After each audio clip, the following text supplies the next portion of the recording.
بسم اللہ الرحمن الرحیم۔ السلام علیکم۔ سب سے پہلے چینل کو سبسکرائب کر لیجئے تاکہ نئی ویڈیو سب سے پہلے آپ تک پہنچے۔ میری ماں نے غربت کی وجہ سے میری شادی کم عمری میں ہی کر دی تھی۔ اگلے دن شام کے وقت میں نہا کر باتھ روم سے نکلی تو گھر کے صحن میں 2 مرد بیٹھے تھے۔ میری ساس کہنے لگی کہ جلدی سے تیار ہو جاؤ، آج تمہارے کام کا پہلا دن ہے۔ میری ساس نے مجھے ان لوگوں کے حوالے کر دیا۔ میں چیختی چلاتی رہی لیکن میری مدد کو کوئی نہیں آیا۔ پورا ایک۔ میرا نام زینت ہے۔ میری ماں نے غربت کی وجہ سے میری شادی کم عمری میں ہی کر دی تھی کیونکہ میرا باپ بہت سال پہلے دنیا سے چلا گیا تھا اور ماں نے بہت مشکل سے مجھے پالا تھا، اس لیے پہلے ہی رشتے پر مجھے گھر سے چلتا کر دیا۔ شادی کے بعد مجھے پتہ چلا کہ میرا شوہر میری ساس کا سگا بیٹا نہیں ہے۔ میری ساس نے اس کو اپنی بہن سے لے کر پالا تھا۔ پھر میری ساس کا بھی ایک بیٹا پیدا ہوا اور میرے سسر کی وفات ہو گئی تو بچپن ہی سے گھر کا سارا خرچ میرا شوہر چلا رہا تھا۔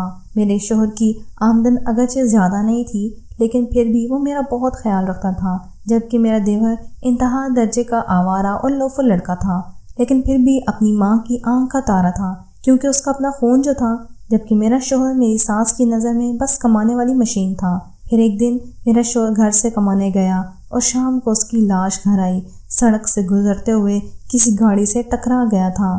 میری دنیا ہی اجڑ گئی تھی۔ کچھ دنوں بعد جب دماغ کچھ سوچنے سمجھنے کے قابل ہوا تو میری ساس نے اپنے کمرے میں بلایا اور کہا کہ تمہارا شوہر تو چلا گیا ہے، تمہارا کیا ارادہ ہے؟ میں نے کہا کیا مطلب امی جی؟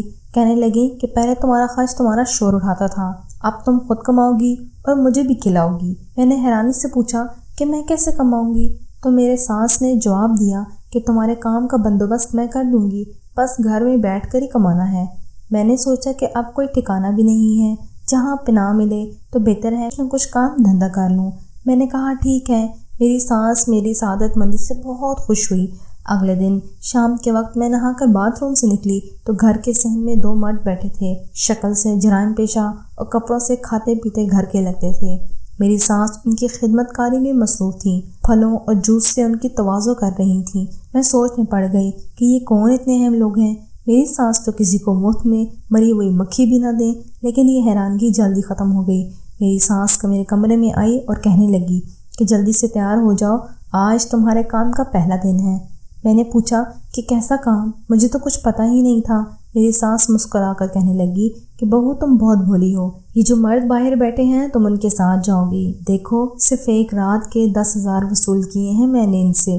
میری ساس نے مٹھی میں بند نیلے نیلے نوٹ مجھے دکھائے، میری آنکھوں کے سامنے لہرائے تو مجھے اس وقت سمجھ آئی کہ میری ساس نے اس کام دھندے کا ذکر کیا تھا، وہ نہیں بلکہ جسم فروشی تھا۔ مجھے چکر سے آنے لگے۔ میں نے نفرت سے کہا کہ مجھے نہیں کرنا یہ گندا کام، میں بھوکی رہ لوں گی لیکن اپنا جسم فروخت نہیں کروں گی۔ میری ساس ایک دم طیش میں آ گئی اور مجھے بالوں سے پکڑ کر کہنے لگی کہ دیکھ لڑکی، یہاں رہنا ہے تو میری بات ماننی ہی پڑے گی ورنہ گھر سے نکال دوں گی اور بھائی بھی سب لوگ تمہارا جسم ہی نوچیں گے۔ میں نے بہت احتجاج کیا لیکن میری ساس نے دونوں مردوں کی مدد سے مجھے کھینچ کر گھر سے نکالا اور کار میں ڈال دیا۔ ایک آدمی نے ڈرائیور سیٹ سنبھالی اور دوسرا مجھے بازو سے پکڑ کر پچھلی سیٹ پر بیٹھ گیا۔ کار منزل کی طرف بڑھی۔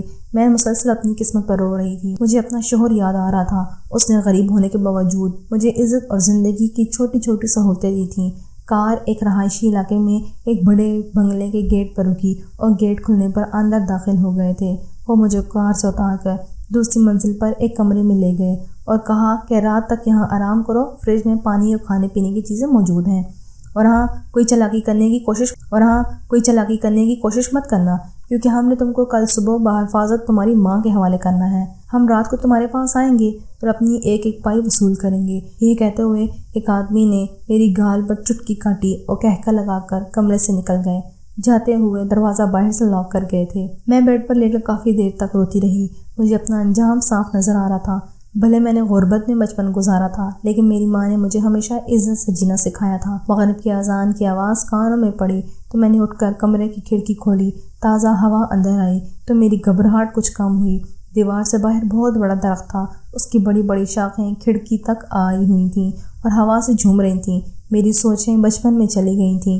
ہمارے صحن میں بھی ایک بڑا سا درخت ہوا کرتا تھا، اس پر چڑھ کر میں سارا دن کھیلتی رہتی اور اس کی شاخوں سے جھولتی رہتی اور کئی بار گرتی، ماں کے منع کرنے کے باوجود پھر اس درخت پر چڑھتی تھی۔ اچانک ایک خیال میرے دماغ میں آیا، مجھے لگا یہ درخت میری عزت بچا سکتا۔ تک آئی بڑی بڑی شاخوں کا جائزہ لیا، یہ شاخیں آسانی سے میرا وزن برداشت کر سکتی تھیں۔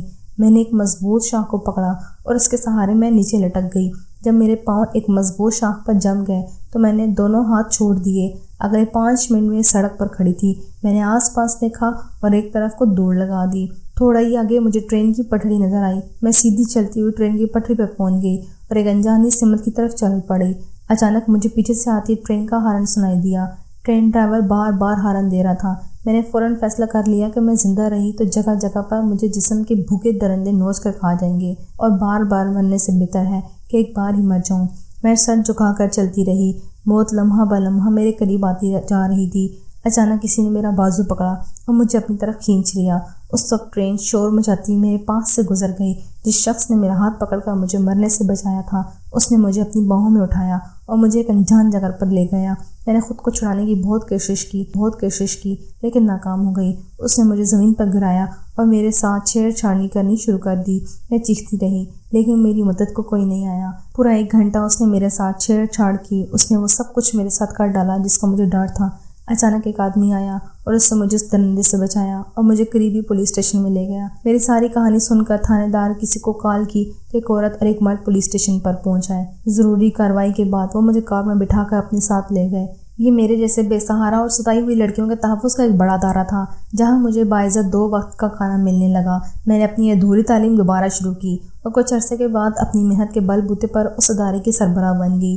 آج میں اپنی جیسی بے سہارا عورتوں کو سہارا دیتی ہوں اور ان کی ہمت بنتی ہوں، اور آپ لوگوں سے گزارش کرتی ہوں حالات جیسے بھی ہوں ان کا مقابلہ کرو، کیونکہ اس میں انسان کی بہتری ہے۔ اگلی اخلاقی سٹوری کے لیے چینل کو سبسکرائب کر لیجئے۔